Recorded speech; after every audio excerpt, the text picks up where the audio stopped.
I'm Georgina Fries. I own Bellwether Dry Goods quilt shop. We specialize in hand quilting other people's quilts.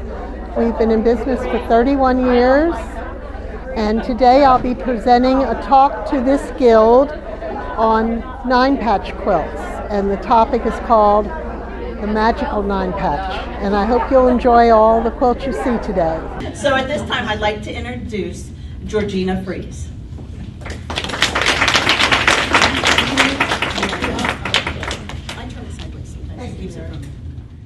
Hi, how are you? I'm glad to be here, even though it's not my Ocean City. Tell you a little bit about our business. We started 31 years ago as a quilt shop, and because we were out in the country, people weren't going to drive 15 miles to buy a quarter of a yard of fabric. So it evolved into a quilting service business, which has been going gangbusters now for all this time. In fact, we just finished one for one of your members. She's going to show it to you at the luncheon. All the quilts you see today are made by me, but they're hand quilted by one of our 125 Amish quilters all over the country. When I get a quilt from you, we talk about it, we look at it, and we discuss how you want it quilted. My husband, Dick, marks the quilt for you, and then it goes directly to the quilter to be hand quilted. We don't do any machine quilting at all. And any applique you see here today is done by Hmong ladies. I have several ladies in the Midwest, in Michigan and Wisconsin, and I don't know if you know much about the Hmong culture. These were the people who fought alongside our troops in Vietnam. They were the Cambodian refugees from Laos, and they were the mountain warriors. And they came to this country after Vietnam because if they didn't come here, they probably would have been slaughtered. And I've made some wonderful friends with these ladies. They are incredible needle women. Fairy stitches, just beautiful. Now, when we have a quilter write to us and want to do work for us, I really don't know what she can do. Sometimes they're wonderful, sometimes they're not so hot. So what we do, we send a block like this. I make the block, Dick marks it, we write specific directions on how it's to be quilted, and this becomes her resume. And if she does a nice job, I can trust her with one of your quilts or one of my own quilts. So we have these back there for sale, and it's just a little quilter sample. And I'm really excited about a new product we're carrying right now. I don't know how many of you are into embroidery, but it took me a long time to find these feed sack tea towels. And it was just by accident. A friend gave me one of these tea towels for Christmas. And I said, my gosh, that's just what I'm looking for.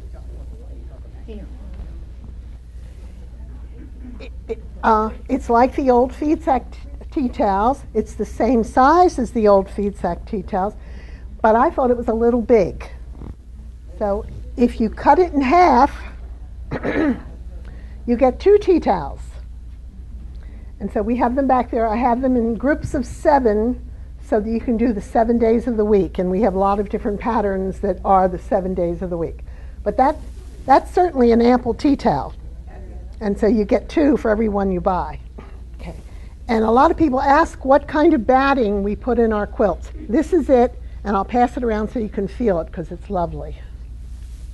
I first did this talk for the Annapolis Quilt Guild for their quilt show as a demonstration. And I was really gung-ho about it and thought I did a fairly good job. And this young woman came up to me after the talk and she said, could you explain one thing to me? I said, sure. And she said, what is a 9-patch? And I went, so, this is a 9-patch. For those of you who are not experienced quilters. And my talk today is going to be about 9-patches, but they're not all going to look like that 9-patch. This is one of my antique quilt collections. It's one of a pair of quilts for twin beds. It was probably made in the 1930s. And it's just a wonderful collection of 1930s fabrics. This example is not so much 1930s, it's probably closer to 1900. But she's taken great care to get the 9 patches in color diagonal waves. And I think this one has a name on it, and wonderful when the name is on the quilt of who made it and when. And I think it's 1927, I think. Do we have it? Yeah, 29. 1929. So she was using probably fabrics over a 20-year period. She had a very nice stash of antique fabrics. Well, they weren't antique then, they were new for her. I'm going to pass some storyboards around for you to look at. I haven't made these quilts yet, I've just made the blocks, but the names of the blocks are on them. But they're just fun. Just some of them have staples on them, so be careful you don't stick yourself. All right, we're going to switch now to my own quilts, quilts that I've made. I've seen quilts in shops, I've seen quilts at study groups. I'm very fortunate. I belong to 4 American quilt study groups in the Mid-Atlantic area, New Jersey, Virginia, and 2 in Maryland. And they are wonderful. One of your neighbors up in Salisbury started the one here on the Eastern Shore.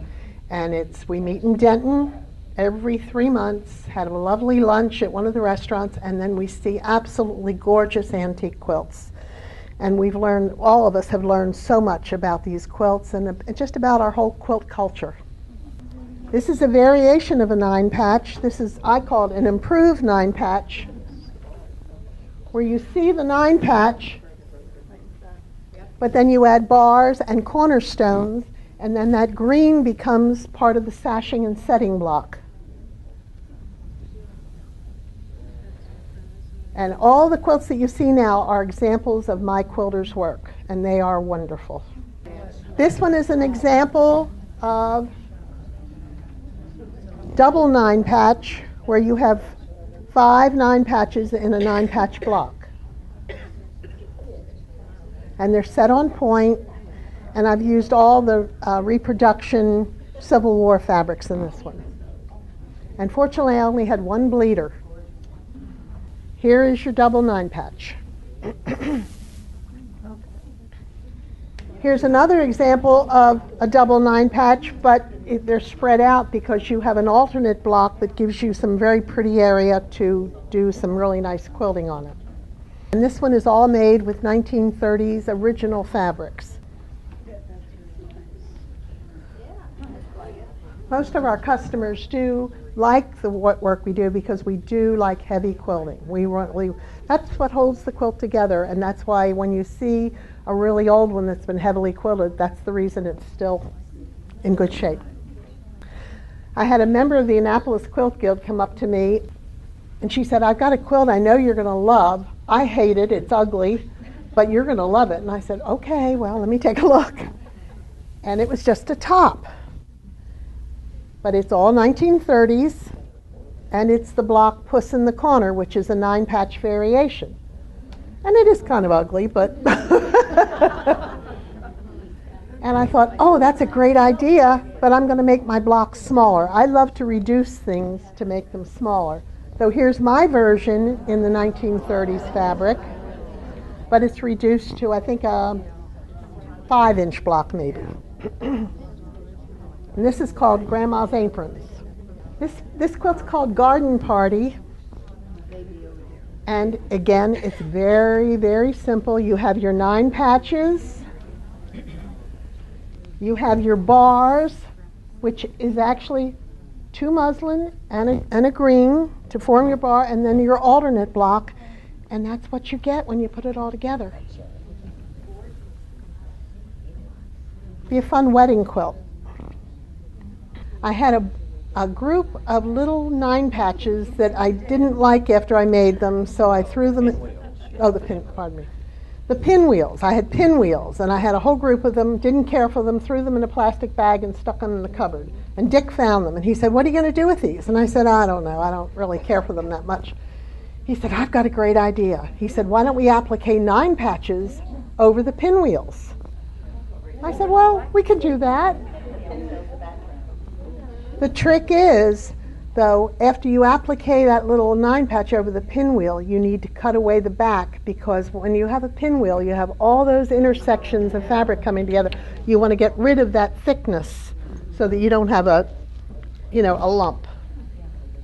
In one of my study groups, one of the girls had brought this wonderful antique crib quilt, and I just fell in love with it. And this is my interpretation of that little antique quilt. And it's hers. All the pinks and greens were all the same fabric. And I didn't have enough of any one, so I just made it scrappy. Here, we've got the album block, but the alternate block is a 9-patch that's set with bars to make it as big as your album block. And that's all 1930s fabric too. Don't you love that plaid border?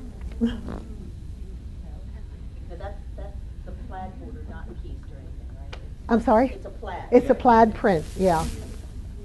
2 summers ago, a group of us from this study group went into Washington to the Smithsonian. And they opened the stacks for us so we could see the quilts that everybody else doesn't see. And it was such a wonderful day. The quilts we saw were just fabulous. And to be able to be that close to history, it was amazing. And we were very fortunate because the 2 docents that day were members of the Annapolis Quilt Guild, so they really pulled out all the stops. And I fell in love with the quilt here. I'm going to pass it around so you can see the original. She opened one of the drawers, and this quilt was just calling my name. And so this is my rendition of that antique quilt in one of the drawers at the Smithsonian. And on this one, in the original quilt, every alternate block had a different quilt pattern design in it. And so I did the same thing on this one. And that's just a little pinwheel double 9-patch. This is a fun block to make. It's a split 9-patch. This is a very popular block or quilt that was made in eastern Pennsylvania in the Allentown, Bethlehem area. And it was called the Perkiomen Valley quilt. Here are 2 examples of that quilt. This is the block right here. And you play with the blocks like you would a log cabin block. And you could arrange it in streaks of lightning or, all sorts of different ways. This happens to be the most prevalent in eastern Pennsylvania, though. And if you go to, there are a couple wonderful museums. One is the Schwenkfelder Museum in Pennsville, and the other one is the Goscherhoppen, very German. My friend that lived here in Salisbury was a collector of antique quilts, and she really loved the quilts from eastern Pennsylvania. And the very popular quilt was the Rolling Stone. And they were signature quilts that they had a German fractor sign. So each of these center blocks would have a wonderful, beautifully calligraphied signature. And I decided I wanted to make one for me, and this is my own quilt, never to be sold. And they're friends from all over the country who have visited me either at quilt shows or members of the guild. I'm sure Mary's on there somewhere. But it was just a really fun quilt to do, and it's a treasure to me because I would guess there are already 15 people on there that have gone. So at least I have their name. Yeah, but this block makes up beautifully. I had another one, but unfortunately it's sold, but in really soft colors. You don't have to do those strong, colors. You can do something really soft. So that's it for the day. I thank you very much. And thank you all for helping.